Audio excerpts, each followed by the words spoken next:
Aujourd'hui, les enfants, je vais vous poser une question. Ma'adin, si jamais le jour du Shabbat, on va dire par exemple, j'ai mis quelque chose au frigidaire, on va dire, je sais pas moi, un coca ou quelque chose comme ça, qui est très très froid. Maintenant, c'est presque imbuvable, donc ça me gêne. J'ai chez moi à la maison, on va dire, un système de plata ou bien j'ai une autre source de chaleur et je vais le mettre à côté. D'accord? Mais je ne vais pas le laisser longtemps. Je vais le laisser 2 3 minutes histoire qu'il se réchauffe un peu pour qu'il soit un petit peu moins froid. D'accord?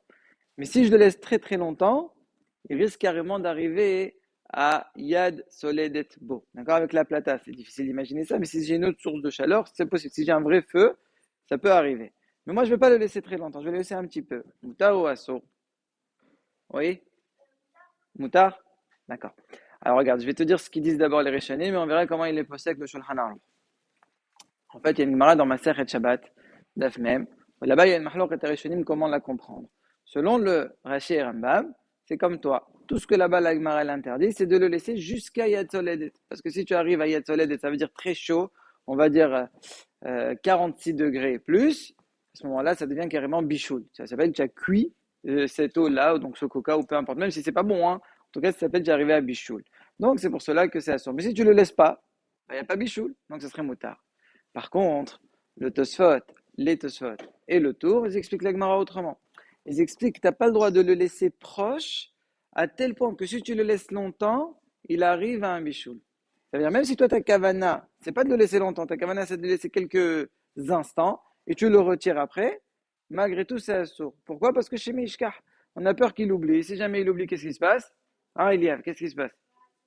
Bravo, il va arriver à Bichoul. Alors, pour ne pas arriver à là, les Hachamim gazrou, tu le fais pas. D'accord? Ça, c'est le Mahlok et Tarishani. Le Shulchan Aruch dans le Siman qui parle de Bichoul, donc Shinyut Het Saif Dalet, là-bas, il est poster comme les Mahmerim. Donc, comme Tosfot et le Tour et encore d'autres, ils disent que c'est assourd. Donc, retenez le cas. Même si tu n'arrives pas à Bichoul, tu comptes pas arriver, malgré tout, ce sera assourd.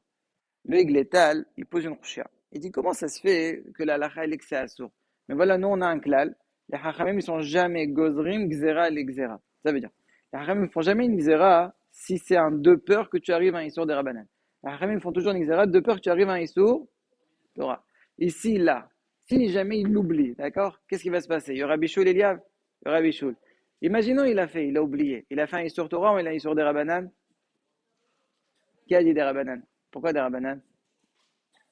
Bichoul, c'est une Torah. Et alors? Et alors, Bichoul, ça prend du temps et à la fin, tu arrives à sur toi. En fait, ici, c'est un dérabanan parce que le monsieur Mahit Kaven, Hitkaven les vachel. Est-ce que Hitkaven les vachel? Le Hitkaven les vachel. Donc, ça devient quelque chose que c'était pas ta kavana. Et on connaît dans Ilchot Shabbat, Melech et Mahashav et Asra Torah.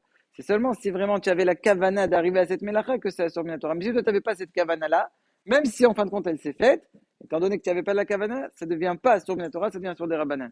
Donc là, tu as une question parce que tu fais xéra, l'exéra, et ça, au moment on ne fait pas. Le Igletal, il répond, il dit quand est-ce qu'on ne fait pas xéra, l'exéra? C'est lorsque c'est 50-50. Peut-être que tu vas arriver au Issour, peut-être pas. Mais là, le derech, il est que quand tu laisses et tu t'en vas, qu'est-ce qui se passe? Tu oublies. Le derech, il est comme ça. Donc, l'exéra de Rabbanan, c'est plus 50-50, c'est 90-10. Là, les Hachamim, ils ont le droit de faire une xéra parce que c'est presque sûr que tu vas arriver. C'est presque comme si c'était une seule xéra. Comme si je te dis, tu poses, égal, tu vas arriver au bichou. D'accord? Donc, c'est pour cela. Que si jamais quelqu'un, par exemple, il va prendre une pomme, elle est très fraîche, il veut la mettre à côté pour qu'elle se réchauffe, pas pour qu'elle arrive à la cuisson, la même chose, ce sera assourd. Bien qu'il y en a qui disent qu'il n'y a pas le bichoul dans tout ce qui est nechal, kemochi ou hay, quelque chose qui est mangeable cru, il y a des rishonim, ils disent qu'il n'y a pas bichoul. Alors, elle n'est pas comme ça. Il y a bichoul. Mais a priori, ça va faire safek sveka. Peut-être que c'est la lachalé comme le Rambam, qui dit que si toi tu penses l'enlever à temps, il n'y a pas de problème. Même si tu vas dire que c'est comme les hachamim aostrim, donc Tosfot et le tour, peut-être qu'il n'y a pas bichoul dans la pomme. Malgré tout, on va être au serbe. Voilà, ça fait feka, mais ça s'appelle c'est le derech. Tu poses égal, tu oublies. Par contre, il y a un cas où on pourra être mekel, si jamais c'est le bouillon d'un petit enfant, un petit bébé, qui s'est réveillé en pleine nuit. On ne savait pas qu'il allait se réveiller. Donc son bouillon, il était au frigo. Il pleure, il commence à hurler. Il faut lui donner à manger. Mais froid comme ça, c'est immangeable. Donc je veux le lui réchauffer à côté. Là, on pourra être mekel. Pourquoi? Un safek feka. Peut-être, comme les hachamim qui disent que tu peux si tu penses l'enlever à temps. Même selon les Osrim, Peut-être qu'il n'y a pas de bichoul achar bichoul bedavarlah, quelque chose de liquide. Il a déjà été cuit, ouais, son bouillon. C'est vrai que la lacha, elle n'est pas comme ça, comme ni l'un ni l'autre. Mais c'est vrai que c'est quand on est mechel. Ah, tout à l'heure, j'ai pas été mechel avec la pomme. Pourquoi ici, oui? Parce qu'ici, c'est sûr que tu vas pas oublier. Pourquoi? Parce que tu as le bébé qui crie.